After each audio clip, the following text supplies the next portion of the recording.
¿Cómo estamos? Muy buenos días a todos, bienvenidos a una nueva semana saludable en Junta Médica. Hoy vamos a hablar de una enfermedad, lo pongo ya desde el inicio del programa en claro. Vamos a hablar de un trastorno del lenguaje, la afasia. ¿Habían escuchado hablar de la afasia? ¿Conocían sobre ese trastorno que es ocasionado por una lesión? ¿No? Daña una parte de nuestro cerebro que es el responsable del lenguaje, de la escritura, de la expresión, del habla. Puede ser leve y puede llegar a ser incluso hasta grave. Vamos a conocer todo sobre la afasia porque tenemos un gran grupo aquí en la Junta Médica. Empezamos.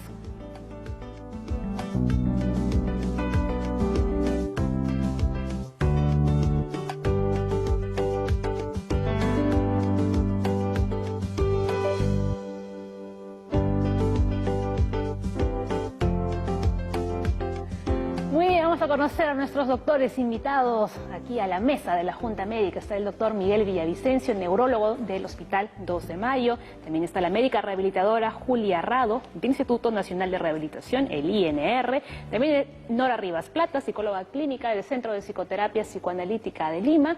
Y el psicólogo Carlos Palacios, también del INR. Gran mesa la que tenemos hoy en Junta Médica. Vamos a conocer mucho, ¿no? Y en profundidad sobre la afasia, un trastorno del lenguaje que puede aparecer a cualquier edad, producto, ¿no? O causado por una lesión en parte, ¿no? Doctor, ¿cómo está? Bienvenido. Buenos días, ¿qué tal ante todo? Buenos días con todos, buenos días con todos los colegas. Efectivamente, pues cuando hablamos de afasia, quizás sea un término que no es tan conocido, no es como hablar de, pues, de neumonía, de un problema de repente muy frecuente. En neurología y en trastornos neurológicos, a veces cuando hablamos de afasia hablamos de un síntoma que tiene el paciente, consecuencia de un trastorno en un área específica del cerebro que se encarga, vuelvo a recalcar específicamente, de realizar el lenguaje. Cuando hablamos de lenguaje, el lenguaje tiene que ver básicamente con una función inherente del ser humano. Que nos permite comunicarnos y tiene que ver con la fluidez con la que se expresa uno, con la comprensión que tiene la persona, la capacidad de poder, o sea, con la producción de las palabras para poderse expresar y con la forma como repite. Todo eso es lenguaje. Entonces, no solo tiene que ver con hablar, sino con todos esos componentes que efectivamente es lenguaje. En términos fáciles a veces decimos que para nosotros, de repente los colegas, ¿no? Es una alteración del lenguaje con todos esos componentes, ¿no? Y básicamente se da por la alteración, por daño directo de una área específica que efectivamente va a hacer que el paciente tenga cierto grado de afasia. Uno de los síntomas, quizás para que la gente pueda entender, pero que no nos asustemos tampoco, ¿no? Es que de repente no sepamos cómo expresar algo que estamos viendo, ¿no? Porque aquí vemos una taza y no le encontremos el nombre. Claro, hay que entender lo siguiente, que el paciente previamente sano, estaba sano completamente, puede amanecer con este trastorno. Muchas veces este trastorno no es súbito o es progresivo y llama la atención y genera mucho estrés en la persona que lo padece, porque efectivamente, como lo ha mencionado, puede empezar con cualquier parámetro que ya mencioné hace mucho tiempo, hace un momento. Puede ser que la persona pueda tener dificultad para nominar los objetos. La nominación en el lenguaje tiene que ver con los nombres que le damos a los objetos: taza, carpeta, celular, cámaras, ese tipo de cosas. Ese componente se puede estar afectando levemente o severamente. Puede ser brusco o puede ser progresivo, dependiendo de la patología que esté de fondo. O puede ser una dificultad para poder expresar lo que yo quiero manifestar. Puede ser de que no pueda saludar, o puede ser de que no pueda de repente decir mi nombre, no puede decir la fecha ni nada de esos componentes. O puede ser que esos dos componentes también estén afectados, tanto para nominar o como para poder expresar. Claro, pero como decía, no hay que alarmar, sí, ¿no? Porque a todo el mundo nos ha pasado en algún momento que queremos decir algo y no nos sale la palabra. Claro, ¿no? Este es un componente, es un síntoma básicamente severo, es brusco y no es de que solo te olvidas dónde dejaste, yo qué sé, las llaves. No, es algo que sí tiene que ver con de repente con severidad de poder nominar grandes objetos que normalmente sí lo sabía, celular y ese tipo de cosas. Obviamente hay que entender que la persona está previamente sana, eso sí es bueno mencionar. Aclararlo. Porque muchos se olvidan, yo qué sé, uno de repente está inatento, tuvo una mala noche, no duerme bien y se olvida las fechas, no está inatento muchas veces, pero este es un problema mucho más severo, ¿no? Entonces, que obedece básicamente a un trastorno netamente neurológico. Muy bien, a ver, doctores, Julia, Nora, Carlos, ¿no? Hay dos personas del INR aquí y es muy importante que ustedes estén aquí en Junta Médica porque justamente la rehabilitación es clave, ¿no? Cuando hablamos de afasia. Sí, yo quería también agregar, ¿no?, que este trastorno, como mencionaba el doctor, se da también en niños, ¿no? Estamos hablando desde los 2 años y medio, en promedio 3 años, donde el niño ya tiene una estructura de su lenguaje, quiere decir que ya tiene vocabulario, ya formula frases, ya entiende más nociones. Por eso es que tanto en el niño como en el adulto siempre se invita a tener una rehabilitación precoz. ¿Por qué? Porque justamente en los primeros 6 meses después de la lesión, los cambios van a ser importantes. Siempre le decimos a los papás y también a los mismos familiares de los pacientes adultos que tengan paciencia, ¿no? Porque siempre que se lesiona el cerebro, los cambios no son tan rápidos. Claro, sin embargo, en los niños y en los jóvenes tenemos una rehabilitación más rápida, y en los adultos, dependiendo de las enfermedades que también estén coadyuvantes, ¿no?, a la lesión, podría haber digamos, un avance un poco más lento, pero importante la rehabilitación precoz. Muy bien. Cuando pensamos en afasia, nosotros pensamos en a mí me evoca la palabra ruptura, de verdad. Es una ruptura en la secuencia de la vida de la persona que padece, ¿no?, de esta afasia, que en realidad la afasia es una consecuencia, ¿no?, de un traumatismo encefalocraneano, de un proceso infeccioso, degenerativo, un tumor cerebral, etcétera. Es una consecuencia, pero en sí es una ruptura en la secuencia de la vida de la persona y también de la familia, porque la familia espera, como decía la doctora, que de pronto se cure rápido, pero eso no va a ocurrir, ¿no?, porque los procesos de recuperación son progresivos, son lentos. Y en medio de toda esa expectativa que tiene la familia, que a veces parte del desconocimiento, no saben qué cosa es lo que tiene, dicen, pero si ayer estaba bien, ¿no?, y de pronto se puso así, y no saben qué cosa hacer, implica también toda una reorganización del sistema familiar, de la dinámica de la familia, ¿no? Implica una reingeniería de absolutamente todo, y de eso me imagino que vamos a hablar pues ahora, ¿no? Por supuesto, más adelante. A ver, Carlos. Bien, dentro del proceso de rehabilitación, como lo mencionaban los compañeros, se busca dar un soporte adecuado, ¿no? Es cierto que cuando hay este tipo de eventos en cualquier persona, sea joven o sea adulto, hay toda una serie de reacciones de parte del paciente, ¿no? Frustración, ansiedad, angustia, desconcierto. Y si tenemos en cuenta además que pueden venir agregados no solamente un problema del lenguaje, también puede venir agregados problemas de déficit intelectual, problemas conductuales, ¿no? Va a depender obviamente de la zona de la lesión. El soporte familiar, la información que debe manejar la familia es medular, ¿no? Porque creo yo que no hay un buen tratamiento de rehabilitación en un centro hospitalario si es que la familia no está comprometida. No está comprometida, involucrada e informada además, ¿no? Y creo que eso es algo importante. Yo quisiera añadir algo con respecto a lo que acaba de decir el doctor. Es muy importante, sí, efectivamente, o sea, entender que junto a este déficit, a esta situación problemática, a la afasia que se va a presentar en el paciente, se van a presentar un conjunto de otras dificultades, ¿no? Dificultades para moverse, en fin. Pero, ojo, no significa que la persona haya dejado de ser inteligente, ¿ya? O sea, son cosas diferentes, hay que tener bien claro esto, ¿no? Porque la persona afásica siente que es la misma por dentro, claro, aunque ya por fuera no lo manifiesta de esa manera. Como Stephen Hawking, ¿no? O sea, claro, él no podía hablar, no podía escribir, no podía moverse, tenía una enfermedad degenerativa, pero su cerebro seguía funcionando a la perfección, ¿no? Ahora yo quería agregar que, bueno, hablamos de familia, pero también hablamos del entorno, ¿no? Si hablamos de niños, una de las metas de rehabilitación es que este niño se inserte a su vida escolar. Y tenemos que mencionar que la afasia va, digamos, asociada con problemas de lectura, de escritura, que luego van a interferir en la integración del niño al colegio. Si hablamos del adulto, depende de la profesión y ocupación que tenga. Por eso, dentro de lo que es la rehabilitación, por ejemplo, si es un carpintero, tendremos que incentivar más el vocabulario relacionado a la carpintería. Si es un paciente que es administrador, vendedor, ¿no? Depende un poco la estrategia que se dé en la rehabilitación de esa ocupación que tenía el paciente para que también sea efectiva la terapia. No es una terapia en la que se le va a enseñar cosas que no sean importantes para él. Muy bien, ¿no? Antes de ver, ¿no?, gráficamente cuáles son las partes de nuestro cerebro que se ocupan, ¿no?, del lenguaje, vamos con esta información. La afasia es un trastorno neurológico que provoca pérdida en la habilidad para comprender o expresar el lenguaje hablado o escrito. La afasia no es una enfermedad, sino un síntoma de daño en las partes del cerebro responsables del lenguaje. La mayoría de personas con afasia necesita llevar rehabilitación, pero el pronóstico de recuperación es incierto, pues influyen muchos factores, ¿no? Entre ellos, ¿no?, el tiempo en el que uno acude, ¿no?, ya a una terapia de rehabilitación. Si se perdió demasiado tiempo, digamos que los resultados no van a ser tan exitosos, ¿no? O sea, eso hay que tomarlo en cuenta. Es muy importante.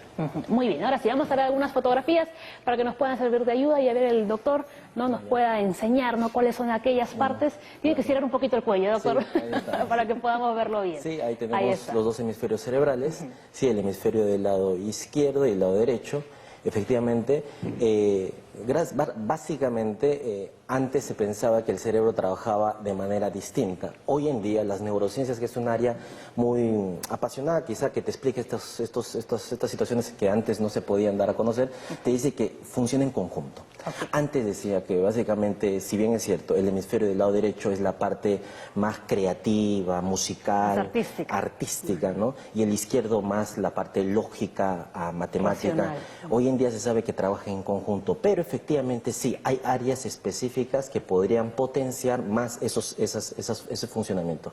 Hay que entender que casi el 80% de la población es diestra, por lo tanto, el hemisferio dominante es el lado izquierdo.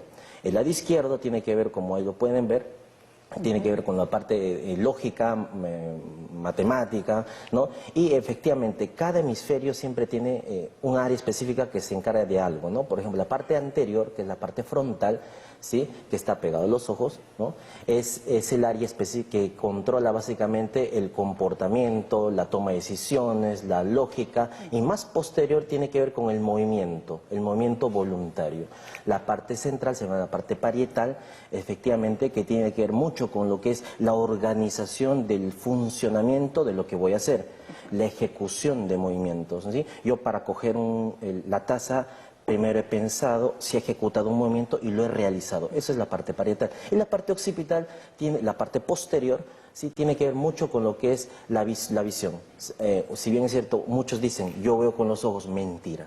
Uno ve con el cerebro. Los ojos simplemente son un medio nada más, por lo cual entra la información y en la parte posterior se organiza todo esto. Entonces, como pueden ver, señores televidentes, básicamente el cerebro específicamente tiene varias funciones. El lenguaje está en todo el cerebro, pero, vuelvo a reparar, pero hay áreas que van a funcionar específicamente con nominar o con procesar el lenguaje. Y son esas áreas las que se ven dañadas, afectadas. Están muy pegadas a áreas de movimiento o áreas de comprensión o áreas de ejecución. Es por eso que gran parte de las afasias van a ir siempre, casi siempre de la mano con déficit motor, o sea que no pueden mover la mano o la cara, la mano o la cara o la pierna nada más, ¿sí? Gran parte. Si yo no puedo entender, hay cierto grado de alteración del lenguaje, alteración en la fluidez, en la comprensión o en la repetición del lenguaje hablado, y tengo un déficit motor, probablemente se ha afectado un área que efectivamente tiene que ver con el lenguaje y pegado a un área de motora. El 30-40% de eventos vasculares van siempre con afasia. Por lo tanto, es una patología muy frecuente en la población adulta, que está más sometida a, más que todo, pues, a presión alta, diabetes y ese tipo de cosas. Es muy frecuente, como dice el doctor, pero poco conocida, ¿no?, por la población. Sí, quizá porque a la persona y a la familia más de repente le altera que tenga el problema de no poder caminar. Y casi no le dan tanta importancia porque sienten que llora y es la impotencia de no poder hablar.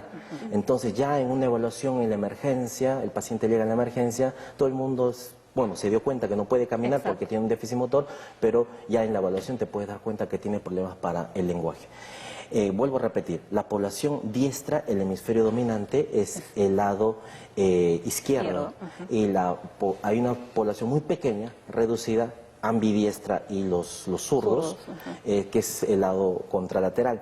Pero es más, en los zurdos casi te puede dar afasia también cuando se afecta el lado no dominante. Entonces, es algo que no se entiende tanto porque, si bien es cierto, la población, los diestros, que el lado dominante se va a afectar, y si se afecta el lado dominante, efectivamente te puede dar una afasia, y en el zurdo no pasa todo esto. Entonces hay cosas que no están declaradas muy bien todavía. Bueno, pero ya más o menos estamos comprendiendo, ¿no?, en qué consiste esto de la afasia. Hemos visto aquí con esta imagen, ¿no?, las partes de nuestro cerebro, que si bien, como dice el doctor, todo trabaja en conjunto, hay ciertas zonas en que sí son un poco más específicas, ¿no? Muy bien, primera pausa en Junta Médica, estamos en vivo, envíenos todas sus consultas, ya sea por las redes o llamando a la línea médica, los estamos esperando, ya regresamos.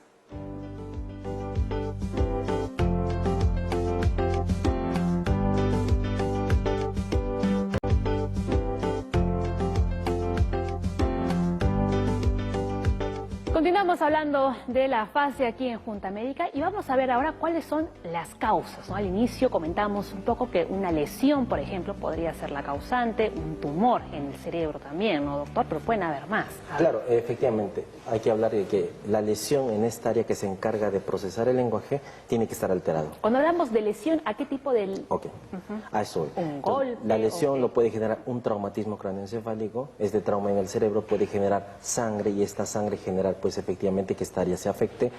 Vuelvo a recalcar, el 30-40% de infartos cerebrales o hemorragias en el cerebro como eventos vasculares cerebrales, que es una patología muy frecuente en la población de Perú y mundial, van con afasia.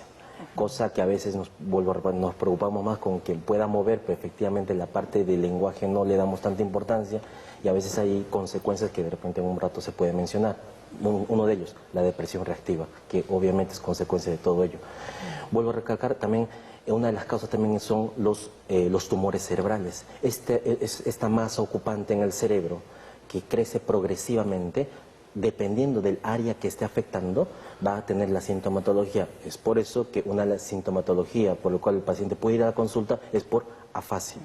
Entonces, y otro es infecciones. Los abscesos cerebrales, que también es frecuente en la población, vemos en el hospital vemos muy buena cantidad de pacientes con abscesos cerebrales, granulomas por tuberculosis, también te dan cierto grado de afasia. Entonces, las lesiones que puedan generar efectivamente que esta área se afecte, pueden ver desde hemorragia, sangre o masas que ocupan espacio en el cerebro, que efectivamente pueden generar todo esto. O lo último a mencionar, básicamente, una enfermedad degenerativa, tanto Alzheimer como Parkinson, en el curso de la enfermedad También van con cierto grado de afasia. No es brusco, sino es progresivo, distinto a las anteriores que pueden ser de inicio brusco. Nosotros en pacientes jóvenes tenemos también, hemos escuchado de los aneurismas, hemos escuchado, ¿no?, de ciertas malformaciones a nivel de los vasos del cerebro. Son frecuentes los pacientes que van con afasia y con esta causa. Por ejemplo, pacientes que han tenido una cirugía y han hecho un paro respiratorio, también al hospital llegan muchos pacientes luego de esta insuficiencia de oxígeno a nivel cerebral, ¿no? Y como causa de afasia, como el doctor lo ha mencionado, las encefalitis, las infecciones, y en los pequeños es más frecuente los traumatismos, ¿no? Por eso siempre hay que vigilar a los niños, estar al tanto de que esos traumatismos sean evaluados en un hospital, porque luego podrían, ¿no?, derivarse en una alteración a nivel cerebral. Claro, pero ustedes están comentando que en el caso de los niños, mejor dicho, de los bebés, ¿no?, cuando a veces sufren de un golpe, ¿no?, o una caída, tienen una ventaja, entre comillas, en lo que es la recuperación. Sí. ¿Por qué? Sí, efectivamente, el cerebro en el curso natural, hasta los 5 años, tiene la capacidad de poder formarse. Después de los 5 años, estoy hablando en parámetros básicamente un poco extremos, después de los 5 años el cerebro tiene esa capacidad de poder recibir toda información que sea para poder formar tanto la persona y todo el procesamiento que necesita Y todo esto básicamente dura hasta los 18-21 años, que tiene que ver con mielinización, que es básicamente el cerebro, las neuronas tienen una envoltura que se llama mielina. Esta mielina termina de desarrollarse hasta por encima de los 19 años. Puede haber varias teorías. Una de las causas por la cual también se dice que el adolescente es un poco rebelde es porque el área frontal también no se ha mielinizado como tiene que ser. Entonces, este desarrollo tiene todo un proceso. Los niños, hasta los 5 años tienen mucha plasticidad cerebral. Como el cerebro todavía es inmaduro, tiene otros recursos para poder salvaguardar el área que por A o B estaría no funcionando bien. Entonces es una explicación por la cual los niños ante ciertos traumas, golpes, traumatismos, infecciones que podrían traer todo esto, podrían mejorar más que el adulto, que ya está sí es un cerebro ya formado. Claro, yo solo quería agregar que la lectoescritura le da al niño también cierta especificidad en la localización de sus funciones. Coincide, ¿no? Lo que el doctor decía, a los 5 o 6 años el niño va adquiriendo la lectoescritura, por lo tanto las zonas se van haciendo más específicas, por eso ante una lesión es más fuerte, ¿no? La alteración del lenguaje. En un niño pequeño no, todo está más difuso, todo está más distribuido. Incluso se habla de la afasia, por ejemplo, en el analfabeto. Pareciera que las personas que no han adquirido la lectoescritura tienen sus funciones tan difusas que la lesión no es tan severa como en los alfabetos. Entonces es un tipo de explicación también para la plasticidad que sobre todo se da con la lectoescritura. Muy bien, a ver, Carlos, Nora.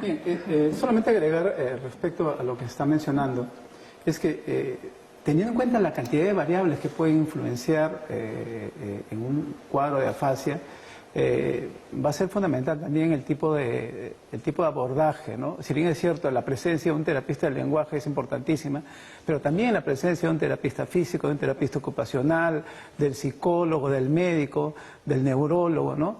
Porque es el equipo multidisciplinario es que al final va a sacar el máximo provecho de los pacientes. Entonces, para poder optimizar al máximo el proceso de rehabilitación en ellos, ¿no? Yo quería mencionar dos cosas. Así como estamos hablando de que un niño que padece una situación de esta naturaleza, que tiene afasia, tiene una mayor capacidad de recuperación justamente a consecuencia de su plasticidad neuronal, ¿no? Hay que rescatar que los adultos, si tienen una buena reserva cognitiva, y ahora voy a explicar de qué se trata esto, ¿no? También tienen muy buenas posibilidades de recuperación. Y hay otras circunstancias por las cuales se puede favorecer algo que se llama la sinaptogénesis. O sea, parecen conceptos raros, pero son realmente sencillos. O sea, ¿qué cosa significa esto de la reserva cognitiva? Todo lo que nosotros aprendemos a lo largo de nuestra vida, ¿no? No solamente en el colegio, sino en las cosas que hacemos, ¿no? Se guarda en el cerebro, ¿no? Aprendemos absolutamente todo, a construir, a destruir, a querer, a odiar, aprendemos a que nos guste y a que no nos guste y aprendemos absolutamente todo. El manejo de instrumentos, el manejo de herramientas, aprendemos hasta valores. Todo eso se guarda en el cerebro y todo eso es lo que nos ayuda a recuperarnos cuando hay algún trastorno a nivel cortical. Ahora, ¿qué pasa? ¿Qué cosa es la sinaptogénesis? Es el hecho de que los circuitos neuronales, unas neuronas se conecten con otras, ¿no? La información en nuestro cerebro va a través de circuitos neuronales. Las neuronas se conectan unas con otras, ¿no? A través de esto que ha explicado muy bien el doctor, los axones, ¿no? Envueltitos en mielina, que es grasita, ¿no? Entonces eso va a propiciar que hayan circuitos neuronales buenos, sanos, que pueden reemplazar las funciones de circuitos que se han malogrado, ¿no? Entonces, eso es muy importante, ¿no? Favorecer. ¿Y cómo se favorece la sinaptogénesis? Hagan ejercicio, pues, señores. Y sobre todo ejercicios ejercicios físicos y no tanto de fuerza, sino de resistencia. Ah, mira, eso es interesante, ¿no? Gracias. Muy bien. Ahora, vamos a ver en el siguiente cuadro cuáles son algunas de las conductas comunes de las personas que tienen afasia. A ver, presten atención.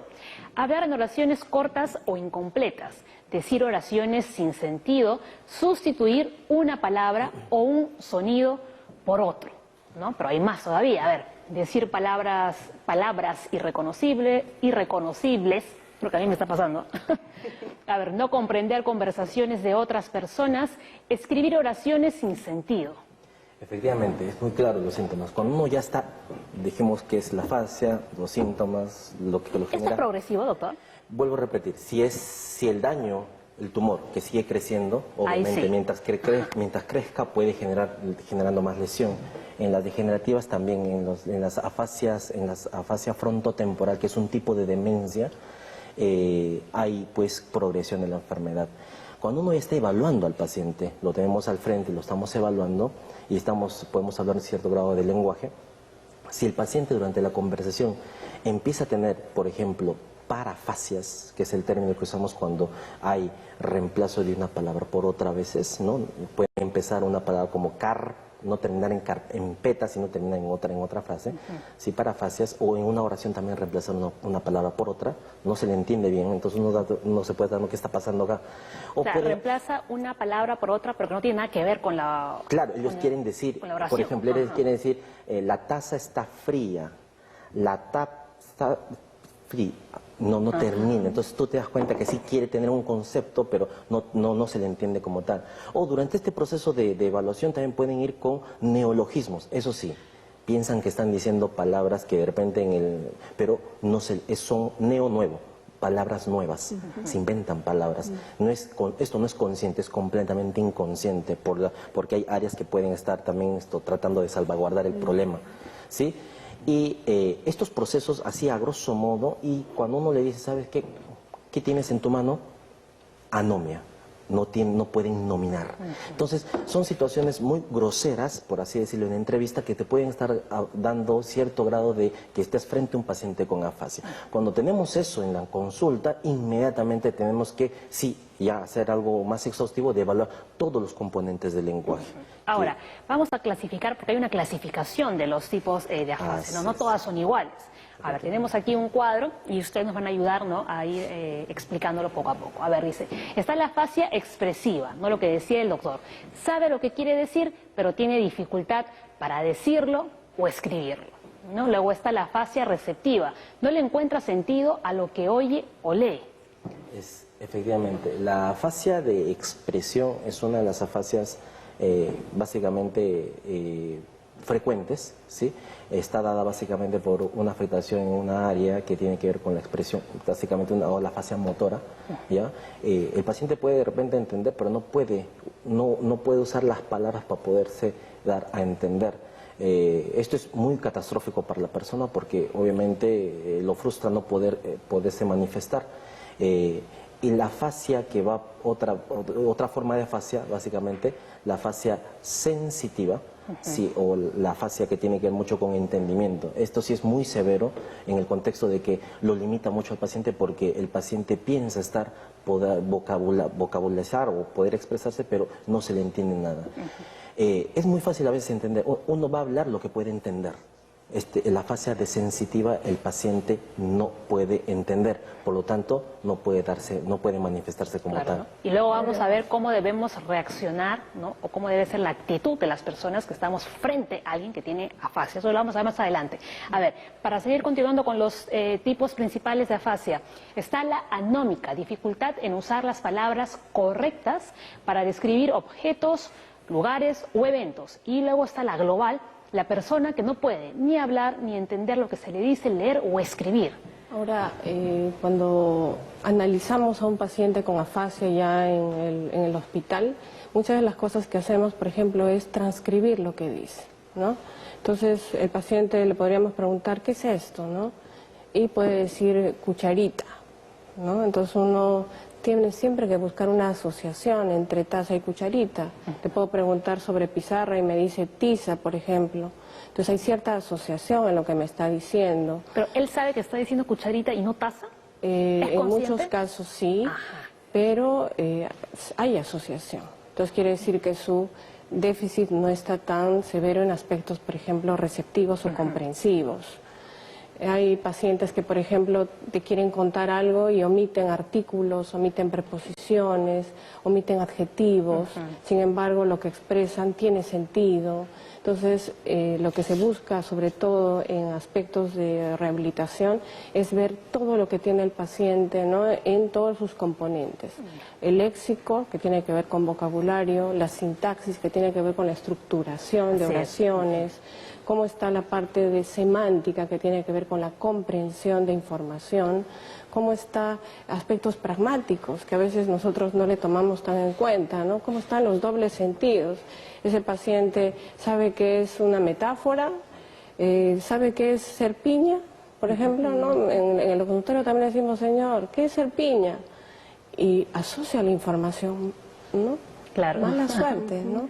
Entonces, ese también es un aspecto importante del lenguaje que a veces no lo tomamos tan en cuenta y que nos sirve en el contexto en diferentes situaciones. Muy bien, a ver, vamos a hablar de psicológica. Yo quería añadir, con respecto a la clasificación, ¿podrían, por favor, poner el cuadro anterior? Cuando hablaban de afasia motora, ¿no? O sea, es importante saber la afasia motora, afasia expresiva, claro. La expresiva. Claro, la persona tiene dificultades para decir, ¿no?, lo que va a decir o escribirlo porque ha tenido una lesión en una parte de su hemisferio izquierdo, en su lóbulo frontal, ¿ya? Entonces eso es lo que hay que recuperar. Y ¿qué pasa con la afasia expresiva? La persona puede querer decir ciertas cosas, pero a veces no logra encontrar la palabra. A pesar de que su pensamiento adentro de sí sabe qué cosa es lo que quiere decir, no logra ponerlo en palabras. Entonces, ¿qué cosa va a utilizar? Frases cortas, como decía la doctora, frases que ya no llevan ni artículo, ¿no? De pronto no llevan adjetivos, calificativos, ¿no? No hay eso, son frases muy cortas, casi telegráficas. Y la familia de pronto puede reaccionar con mucha sorpresa, ¿no? Algunos incluso hasta niegan el síntoma o lo ridiculizan, ¿no? Claro. ¿Qué estás hablando? ¿Qué estás diciendo? ¿No? ¿Y qué pasa con la afasia receptiva?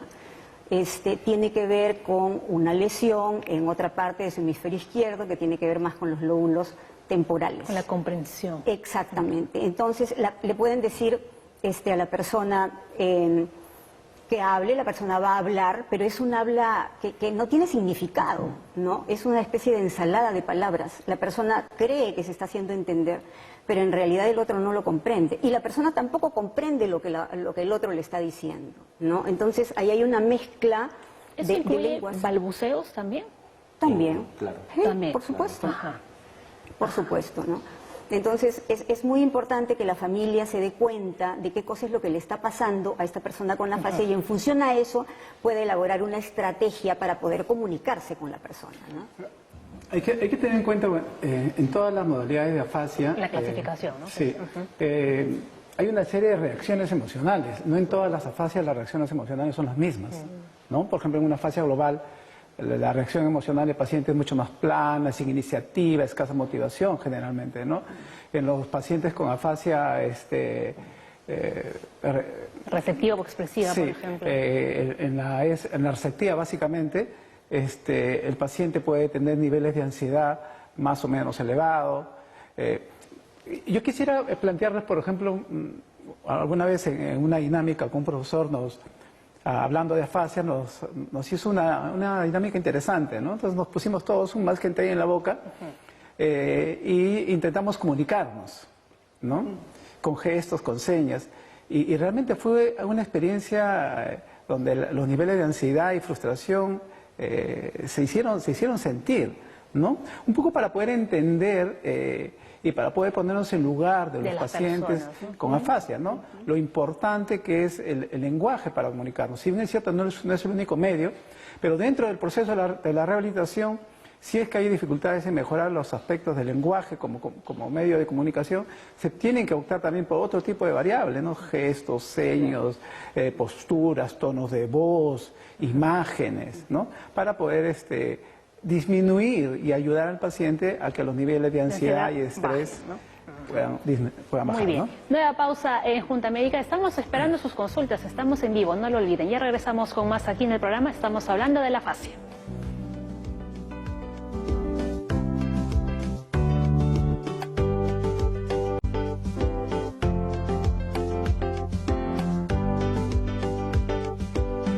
Muy bien, aquí en la mesa de Junta Médica contamos con dos representantes del INR que nos han estado contando muy bien, ¿no? Cómo debe ser el proceso de rehabilitación, qué es lo que se necesita, qué hacen a veces ustedes también con los pacientes. Pero vamos a ver el informe que nos ha preparado Aura, nuestra reportera, porque se ha ido al INR y nos va a enseñar cómo es la rehabilitación con un paciente diagnosticado con afasia.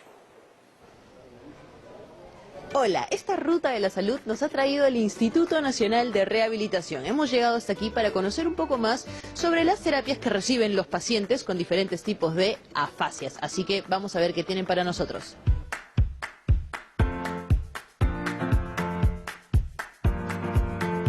Mi nombre es Isaías Aguilar Tapia, 41 años, paciente como afasia. Ha pasado hace mucho, hace estaba mal, al que ese día se siente, me ha pasado 10 años, ni hablar, no puedo hablar. Difícil, no puedo hablar. Empezamos la ruta de la salud con la licenciada Shirley Rivas, que nos va a contar un poco cuáles son los objetivos de las terapias en el tema de afasia. Cuéntenos, por favor.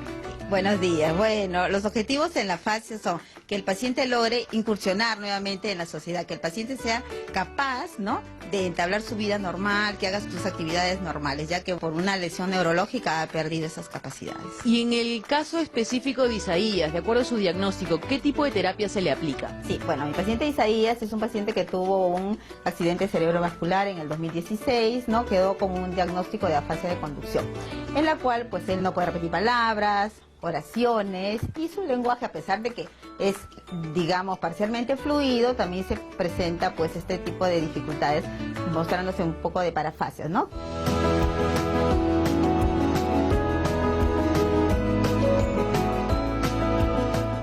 Trabajamos mucho lo que es la repetición, la denominación, el apareamiento para ver su discriminación, básicamente auditiva, ¿no? También trabajamos lo que es la escritura y la lectura.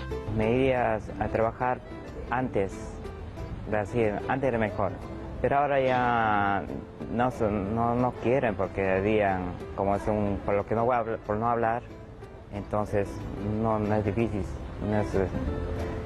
me ayuda para trabajar una vez un día aquí y otra vez en otro, trabajar en otro, por un rato. No es como antes. Mi familia allá en Abancay me ayudan con plata, me ayudan para que me interesa aquí, mi dentista cuando es mala, para ese día. Gracias. De 100 ahí está bien, ¿no? Me ayudan mejor. ¿Cada cuánto tiempo se dan estas terapias y qué tiempo de duración tienen? Sí, conmigo son una vez a la semana por un tiempo de 50 minutos, pero también pueden ser 2 veces a la semana de media hora. ¿Acompañan esta terapia a otras disciplinas? Por supuesto, nosotros tenemos un equipo multidisciplinario, tenemos con terapia física, terapia ocupacional, lo que es psicología y apoyo social.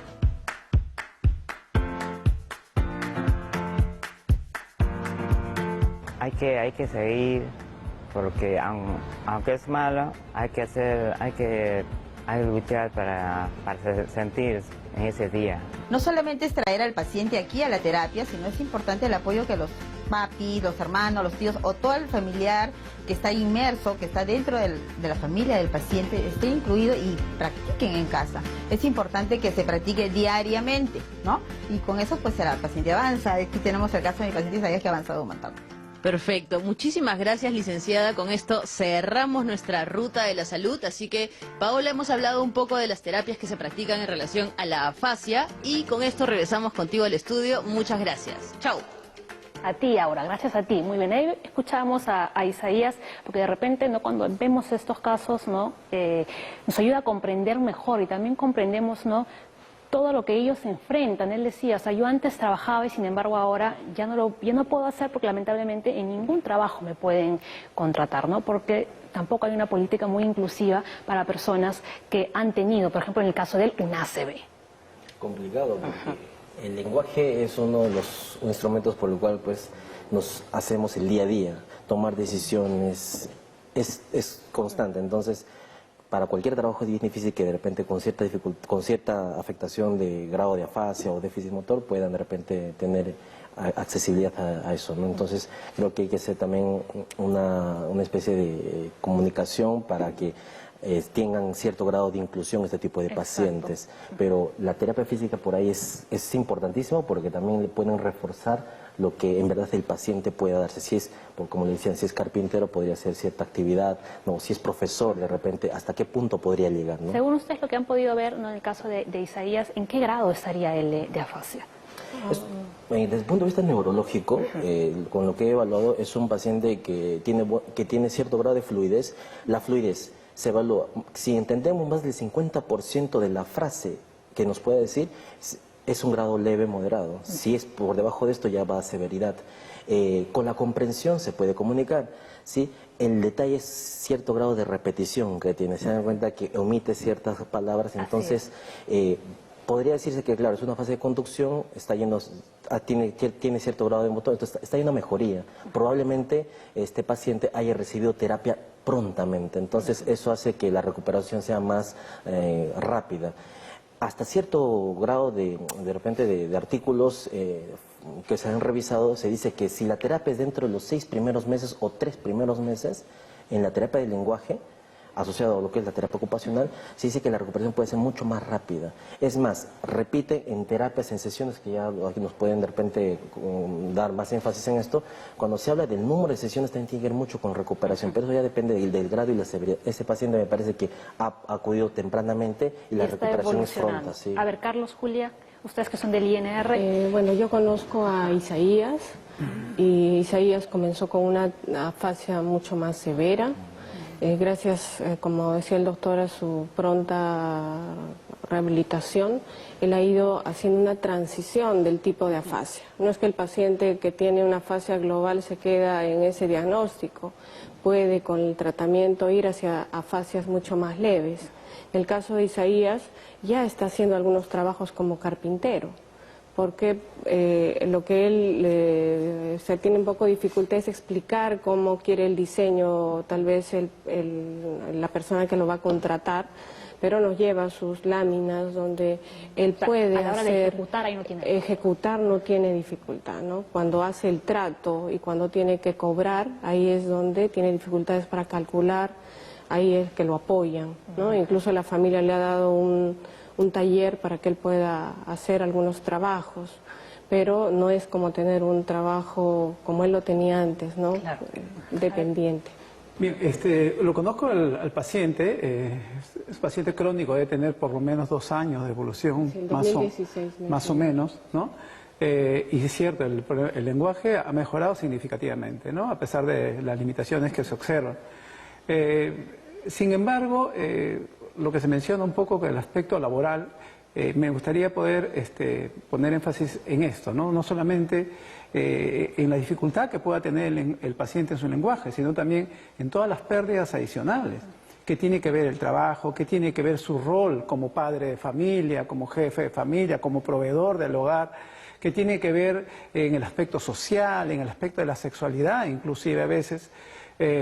Son diferentes áreas donde el paciente requiere y necesita el apoyo. Mencionaba el doctor que la terapia física y lo que mencionaba también hace un momento yo, la terapia física y la terapia ocupacional logran que el paciente pueda hacer algunas actividades, ¿no?, en lo laboral, que como dice la autora, no va a ser como antes, pero le da la sensación de utilidad y le da la sensación además de ser productivo, que es algo que ayuda muchísimo a la autoestima del paciente, ¿no? Muy bien, ¿no? Vamos con algunas consultas. Yo quería, añadir algo. En este paciente, efectivamente, como dicen los doctores, hay una especie, o sea, hay una recuperación, pero de todas maneras se siente la frustración en el paciente, ¿no? Porque en un momento él está elaborando sus frases que, como podemos ver también, no son frases bien cortas. Él no dice tengo 41 años, dice 41 años, ¿no? O sea, le quitó una parte de la oración, ¿no? Es lenguaje telegráfico. Y su fluidez efectivamente está mejor, como indican ellos, pero de todas maneras, o sea, es disminuida, aunque se hace entender. Lo bueno es que se hace entender, ¿no? Pero lo que impacta allí es esta especie de pérdida de la identidad, ¿no? O sea, la persona que era de una determinada manera, de pronto, de un momento a otro, siente que ya no es, ¿no? Y eso le genera mucha frustración. A la hora de elaborar, él dice no, como diciendo, ya, no quiero seguir hablando, ¿no? No quiero seguir hablando de esto.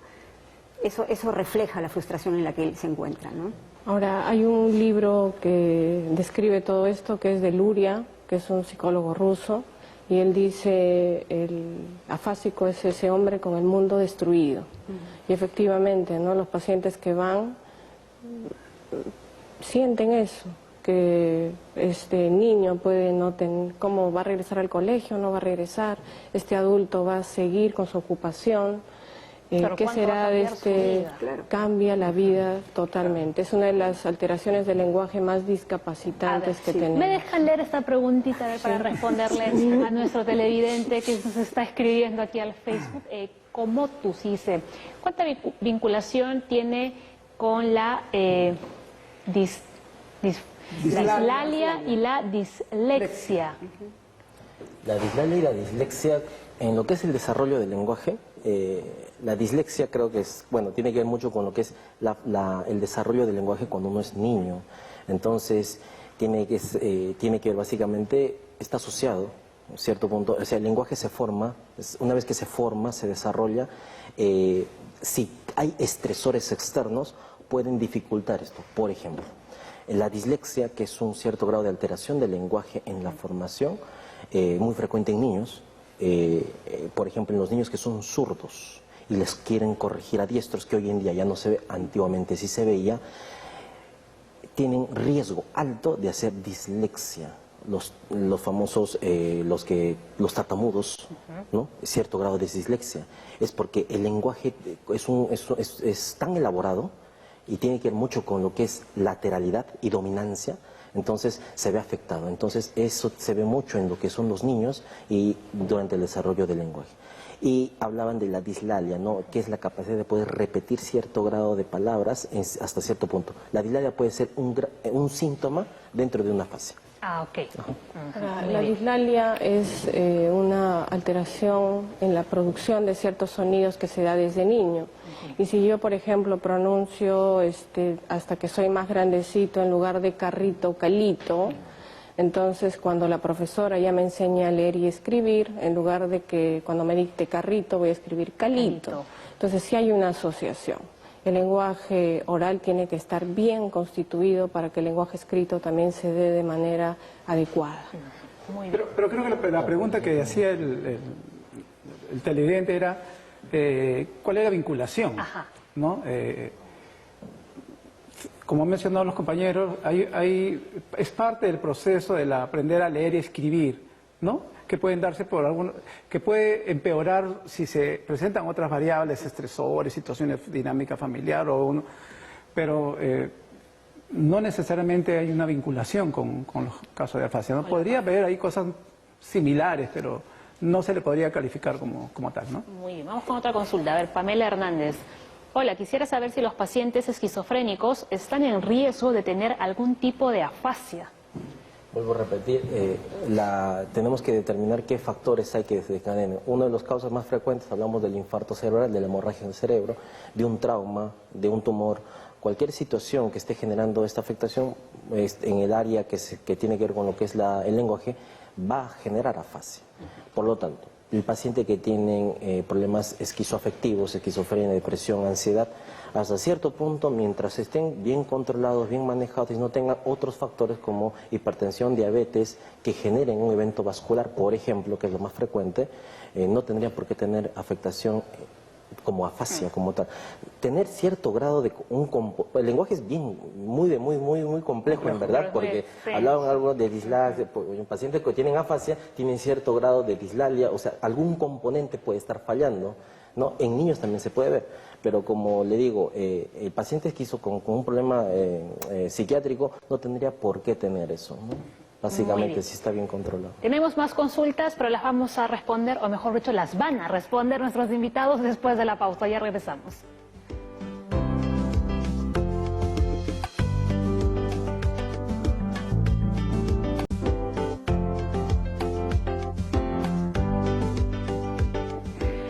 Vamos con las preguntas, que se nos va el tiempo. A ver, Carmen de San Martín de Porres dice: mi hija de 7 años tiene Asperger. A los 3 años el neurólogo le hizo una resonancia porque se cayó, pero en este examen no le encontraron nada. Ella habla inglés con mayor facilidad, ya que el español no lo escribe, pero sí lo entiende. 2 consultas hace Carmen. ¿La afasia influye en los niños con Asperger y la debe llevar a psicología para un tratamiento? Creo que, dando la respuesta, es un paciente que tiene un diagnóstico preciso, el Asperger, tiene cierto grado de autismo, tiene que dar una valoración por neuropsicología y por el especialista para ver qué componente está fallando, para hacer énfasis más en lo que es la terapia del lenguaje. Amerita terapia del lenguaje. Ahora, un paciente con Asperger también podría tener su afasia, pero tendría que tener una causa además, ¿no? Hemos hablado de lesiones, algún traumatismo. Pero ella dice que a los 3 años se cayó y le hicieron una resonancia, pero que en ese momento no salió. Aparentemente no es salió entonces nada, ¿no? una afasia. Siguiente. Pero yo estaba pensando en, ya, los Asperger tienen dificultades para relacionarse socialmente, ¿no? Para interpretar ese lenguaje de gestos que tiene la otra persona y que nos permite comunicarnos. Entonces sí es importante que la señora lleve a su hijito a una evaluación psicológica. Claro que sí, ¿no? Muy bien. Vamos con la siguiente consulta. Carlos Ceballos, desde el Cercado de Lima. Tengo 74 años y parálisis facial del lado izquierdo de la cara. Desde niño hasta ahora he tenido 5 episodios de parálisis y actualmente tengo afasia. ¿Qué terapias puedo llevar para tratar estos episodios? Inicialmente es importante una buena evaluación para ver qué componentes del lenguaje están alterados y de acuerdo a eso marcar los objetivos, y debería usted primero ir a hacer un buen diagnóstico, una evaluación exhaustiva, minuciosa, para luego recién fijar objetivos para que vaya mejor su trastorno de afasia. En el caso de ese señor que tiene 74 años y quisiera acudir al INR y no tiene seguro social, pongámonos en el caso, ¿no?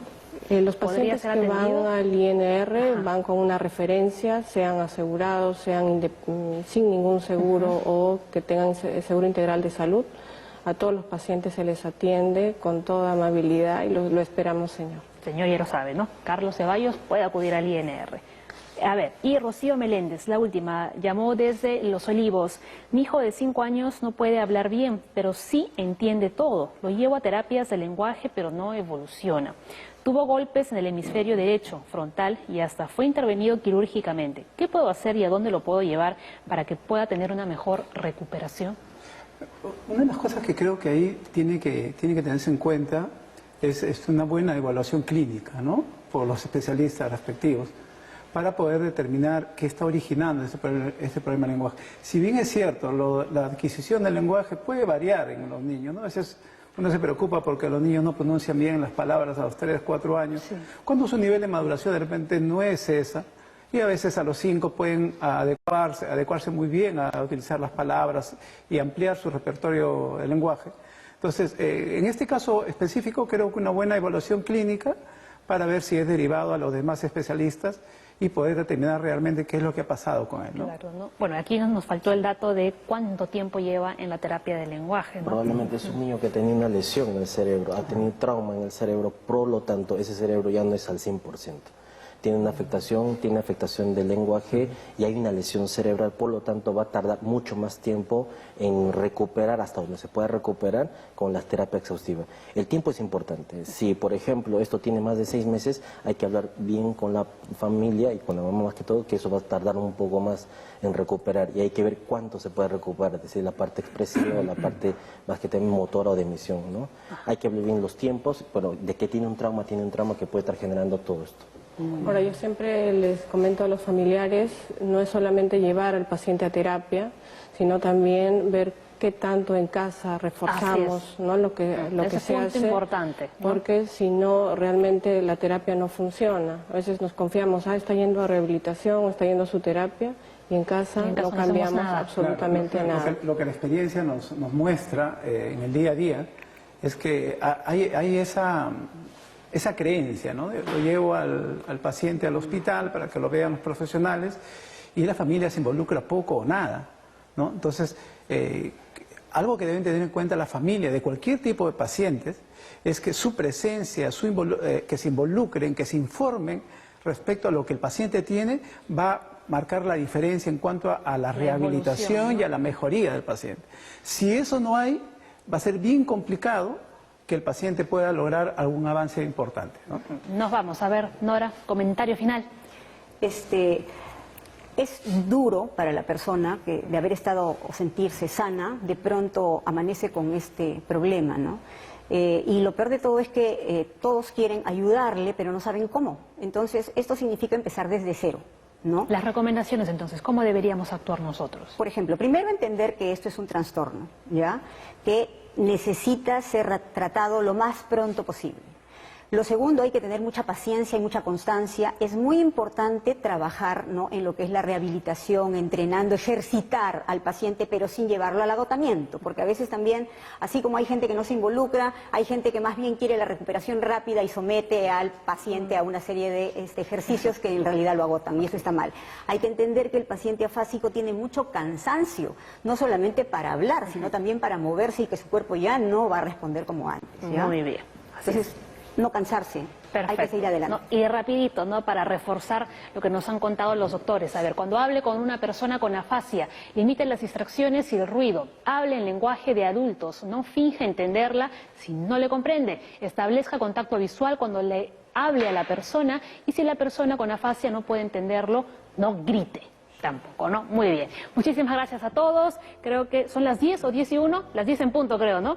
Muy bien, nos vamos. Mañana más Junta Médica, ya lo saben, que tengan un bonito inicio de semana. Chao.